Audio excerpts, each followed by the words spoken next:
feel I'm getting older. No less of being falling. 18 days already golden. Like growing up is closer. I feel I'm getting older. E o problemă de timp, o problemă de timp. Cred că acum sunt sober. Viața prea mult o complic, prea mult o complic. Simt că-i prea overwhelming să stau să nu mă gândesc. Simt că nu-s așa puternic când vreau să mă regăsesc. Mă gândesc mult ce-mi doresc ca să materializez. Tot ce e fizic nu contează, dar știu că eu contez.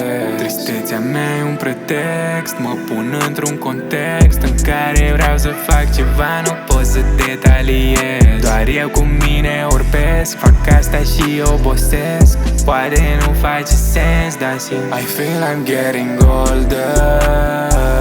E o problemă de timp, o problemă de timp. Cred că acum sunt sober. Viața prea mult o complic, prea mult o complic.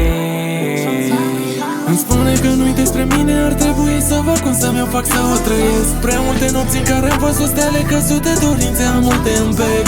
În ce stadiu am ajuns acum? Why I'm not so grateful now? Nu văd un capăt de drum, nu o să mă opresc oricum. I gotta go, dar mă sabotez. Gânduri nefaste, cum mă lovesc. Anxietate, cum mă lovești. Piesele astea, cum le lovesc. I'm getting older, încă sunt fresh. Formele tale, cum le tânjesc. Ai vreo petal, să o filez visele mele. I feel I'm getting older.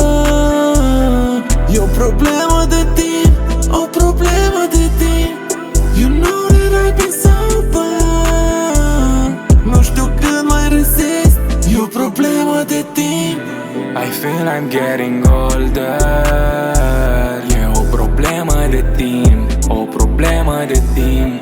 Cred că acum sunt sober. Viața prea mult o complic, prea mult o complic.